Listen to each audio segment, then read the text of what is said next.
Hey, what's up, guys? It's Seasonal TCG here, where the channel might be seasonal, but the card games are not. My name is Seasonal here, and today I wanted to come and give you my deck profile because I just recently at Peoria went and got a top 80 finish here at going X3 with Lucy here, which Lucy did end up winning the tournament. I wish it was me. I was really close to making it, but I lost my last round to a Rosinante, purple-yellow, and it kind of messed up my top cut stuff, so. But oh well, that's okay. Overall, though, deck performed really solidly, even with all the bad matchups that I had throughout the tournament. I played 2 green-blue Luffys, I played 2 Teaches, I played 2 purple NLs, I played 3 Rosinantes, and I think I played 1 Shanks. I beat both Goofies, I beat both Teaches, I beat one of the NLs, I beat one of the Rosies of 3, and then I beat the Shanks at the end, or in middle through the tournament, which was really awesome.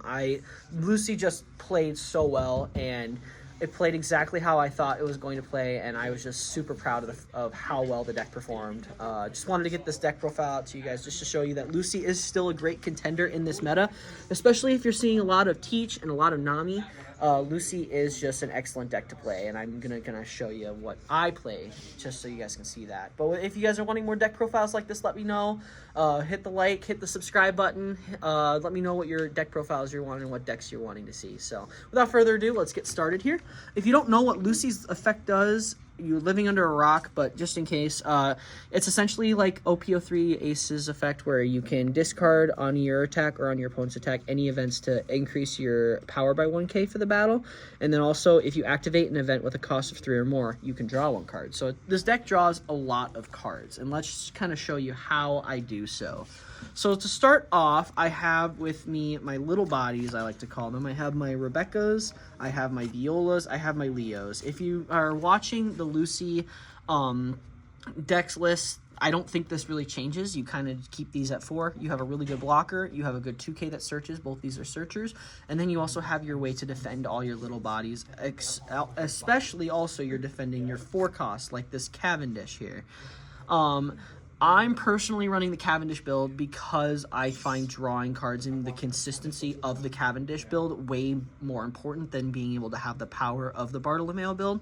Some people are playing the Bartolomeo from OP, I believe, 15, I believe it is, where if you can activate an event with a cost of 3 or more, less from your hand. But I personally just don't think that build is consistent enough, and so I decided to run the Cavendish build, and it definitely helped out in the long run. But this is kind of your early game. You're kind of just building your board, getting Cavendish out there, and trying to spam the board with these little bodies, depending on what matchup you're playing in. Then I get to the heart and soul of the deck, which is this card. That's it. This is the heart and soul of the deck. Sabo. If you don't know what this does, you're living under a rock, but it's a blocker that can play a Dressrosa event from my hand for free. And you kind of just combo that off with Goldie Roger, just to be able to get yourself to 0 or put your opponent at 0. And then the idea is you kind of have like 3 or 4 of these Sabos out, and then you drop down the Roger or just go for game. Really great card Roger is in this deck, especially just because like you're already having a big board, and then it kind of just stops your opponent from being able to just have free blocks throughout the entire game, throughout the end of the game. And usually with that many cards on board, you're winning pretty consistently. My one tech character that I had was Jozu.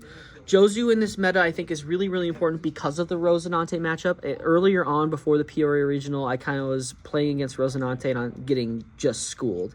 So I kind of was trying to figure out what could help both that matchup and the Goofy matchup, because the Goofy matchup I had been practicing religiously, trying to figure out what to do. And originally I was playing Houndblaze, which was really good for Goofy and for Teach, but not really for anything else. So I decided to run Jozu instead to be able to bounce the little bodies, be able to bounce those back to my hand, and then bounce their 6-cost Rosie back to their hand or their Law, or just set them back a turn. And then it also is just another body that they have to deal with, which I personally really loved with how this meta is developing. Then the events, lots of them. I have Usopp event to start, then I'll talk about them as we go, and then I have the other blue card that's low cost. They go ahead and use a Mr. Luffy. This card is just really good. It draws you 2 cards. I mean, it's like Sanji's Pilaf, very similar, but it also can make yourself a blocker. I actually did use the second effect with this event once during the tournament, just because I wanted to ensure that I think I was playing against the Shanks, and I just wanted to ensure I wasn't going to die. So I made another blocker, and I think it did actually come up, which was really nice. This is just so essentially an extra searcher, be able top 5, because I need to find both Sabo and Cavendish as soon as humanely possible, and this just gives me more chances to be able to find these cards. If I don't find these cards, I kind of lose every time, which is unfortunate.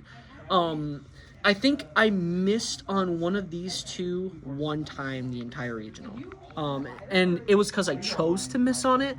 I could have grabbed Cavendish in one of my Rosie matchups, and I should have, but I didn't. But if I would have, it would have made the matchup way better. But even then, like, I chose to miss on it. It wasn't even like a thing where the deck didn't do it for me. I just chose to miss on it, which is totally fine. Then for other blue events, I have this meme event. I call it the meme event because it's just too many words in the mouth to say all that in the mouth. Or the memento event, just really good to play Cavendish. Also good against Emu, but Emu's kind of not in the meta right now, so, you know, it's just kind of there. Then I have the Watch Me Ace event, obviously just a really good counter event to be able to reduce stuff and be able to play the Berry Pistol, which is from OP10. Very sick card to combo off with the Just Watch Me Ace, because if you have 4 events in trash, this is a 1 cost, so you can, for 6 Dawn, or for 1 Dawn plus the Sabo, be able to play a blocker and then bottom deck a 9k power character, which is huge. And most things care about cost now and are cost buffing, but there's not really power buffing in this meta right now, so it's really nice to be able to just say, yep, I don't really care about your cost, I'm just going to bottom deck your thing anyway. So really nice there. Just a really awesome, really great core to the deck. And then my favorite core to the deck is Fire Fist. If this Fire Fist, the 7-cost Fire Fist, is insane. Being able to just give minus 8k to anything is huge. And it also has the secondary effect to blow up the 0 power if you need it, which I did use a couple times, especially against Rosinante. I felt like it was just absolutely dire to remove their Sakazukis, or honestly, it was on the Sakazukis that I wanted to remove as fast as I could, just so then that way it put them in a really cruddy position when they Dawn minus all the time. But also combining that with this Fire Fist, being able to, with 2 or less life, KO 0 power, and then what I would like to do is I would play this, target the body that I want to remove that's active, then I go and power minus another character that's rested and blow up the active one, which has been was such a good combo, because then my leader is also 8k because of this 7-cost Fire Fist, and then I can basically kill 2 characters for the price of 1, which is really nice.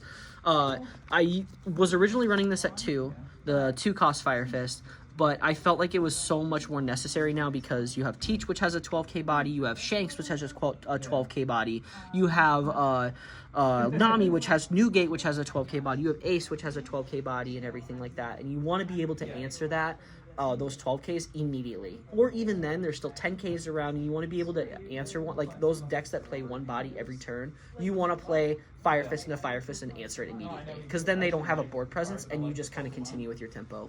So really love that I added this. This is also good in the Goofy matchup, because a lot of their stuff is not stronger than 4k, at least in the early game, so you can just kind of blow it up and kill it, and then eventually once they get to the point where they play their bigger bodies, you just play this Fire Fist and be able to control their board that way.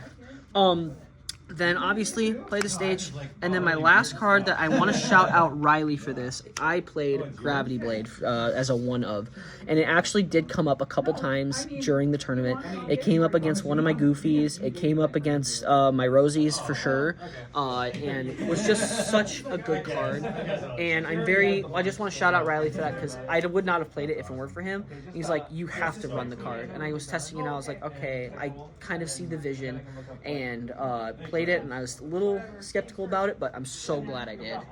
Card just kind of wiped out Rosie and Goofy during the tournament. But yeah, totally am super proud of the list. If I could change anything, I really want to add a third of the stage if I can, but I just don't see myself cutting anything from this build right now until I kind of see the little bit of the meta developing a little bit more. I do want to experiment with two-cost Houndblaze from OP05 a little bit more because I still feel like it's really good. And if you are someone who is having a lot of green-blue Luffy in your meta, or a lot of Teach in your meta, then I would consider Houndblaze. I think Houndblaze is a really good card to experiment with just because it answers that early game very quickly. But otherwise, that is the deck profile for you guys. Thank you so much for watching today, and I really do appreciate it. If you guys want more deck profiles, just leave a comment, leave a like, leave a comment letting me know what you guys want for videos and everything like that. But without further ado, I'm going to get out of here. So have a good day, everybody.